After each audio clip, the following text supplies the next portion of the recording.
TP. Chandrasekharan കൊലപാതക കേസിൽ പ്രതികൾക്ക് വധശിക്ഷയില്ല. 1 മുതൽ 5 വരെയുള്ള പ്രതികൾക്കും 7-ാം പ്രതിക്കും ഇരട്ട ജീവപര്യന്തം. പുതുതായി കൊലപാതക ഗൂഢാലോചനയിൽ കുറ്റക്കാരാണെന്ന് ഹൈക്കോടതി കണ്ടെത്തിയ കെ കൃഷ്ണനും ജ്യോതിബാബുവും അടക്കമുള്ള മറ്റു പ്രതികൾക്ക് ജീവപര്യന്തവും ശിക്ഷ വിധിച്ചു.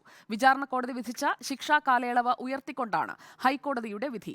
20 വർഷത്തേക്ക് പരോൾ നൽകരുതെന്നും കോടതി വിധിച്ചു. പ്രതികൾ കെ രമയ്ക്ക് 7.5 ലക്ഷവും മകന് 5 ലക്ഷവും നഷ്ടപരിഹാരം നൽകണം. ടി.പി. ചന്ദ്രശേഖരന്റെ കൊലപാതകത്തിൽ ഹൈക്കോടതി നൽകിയ ശിക്ഷാവിധിയുടെ വിശദാംശങ്ങൾ ഇങ്ങനെ. നീചമായ കുറ്റകൃത്യവും ജനാധിപത്യ തത്വങ്ങൾക്ക് ഭീഷണിയുമാണ് ടി.പി. ചന്ദ്രശേഖരന്റെ കൊലപാതകം. സ്വാതന്ത്ര്യത്തിനു നേരെയുള്ള ഭയപ്പെടുത്തലുകൾ ചെറുക്കണം. നിയമവാഴ്ചയുള്ള സമൂഹത്തിൽ ഇത്തരം ഭീഷണികളെ അംഗീകരിക്കാനാകില്ല. കുറ്റകൃത്യത്തിന് ശിക്ഷ നൽകുന്നതിൽ പൊതുതാൽപര്യവും പ്രധാനമാണ്. വിയോജിക്കാനുള്ള അവകാശത്തിനു നേരെയുള്ള കുറ്റകൃത്യം ജീവിക്കാനുള്ള അവകാശത്തിനും എതിരാണ്. ടി.പി. ചന്ദ്രശേഖരന്റെ കൊലപാതകം അപൂർവങ്ങളിൽ അപൂർവമല്ല. എന്നാൽ പ്രതികളുടെ മാനസിക പരിവർത്തന സാധ്യതയും വാദവും പരിഗണിച്ച് ശിക്ഷാവിധി കർശനമാക്കുന്നതാണ് ഉചിതം. 14 വർഷത്തിൽ കുറയാത്ത രീതിയിൽ ശിക്ഷ ഉയർത്താൻ ഹൈക്കോടതികൾക്ക് അധികാരമുണ്ട്. ശിക്ഷാവിധി ക്രൂരമാകരുത്. കുറ്റകൃത്യത്തിൽ നിന്ന് പിന്തിരിപ്പിക്കുന്നതാകണം.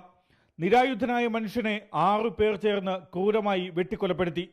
പ്രതികൾക്ക് ഉചിതമായ ശിക്ഷ നൽകിയില്ലെങ്കിൽ നിയമവ്യവസ്ഥയോട് പൊതുസമൂഹത്തിനുള്ള വിശ്വാസത്തെയും കാര്യക്ഷമതയെയും പ്രതികൂലമായി ബാധിക്കും. അതിനാൽ വധശിക്ഷ നൽകുന്നില്ല. എന്നാൽ 1 മുതൽ 8 വരെയും 11 പ്രതികൾ ജീവപര്യന്തം തടവ് ശിക്ഷ അനുഭവിക്കണം. 20 വർഷത്തേക്ക് 9 പ്രതികൾക്കും ശിക്ഷാ ഇളവോ പരോളോ അവകാശപ്പെടാനാവില്ല. കർശന ഉപാധികളോടെ ജീവപര്യന്തം ശിക്ഷ നൽകാൻ വിചാരണ കോടതിക്ക് അധികാരമില്ല. എന്നാൽ ഹൈക്കോടതിക്ക് അതിനുള്ള അധികാരമുണ്ട്. ആ അധികാരം ഉപയോഗിച്ചാണ് ശിക്ഷ ഉയർത്തുന്നത്. അധികമായി നൽകിയ ജീവപര്യന്തം പ്രതികൾ ഒന്നിച്ച് അനുഭവിച്ചാൽ മതിയാകും. 10-ാം പ്രതി കെ കൃഷ്ണനും 12-ാം പ്രതി ജ്യോതിബാബുവിനും ശിക്ഷാവിധിയിൽ ഇളവ് തേടാം.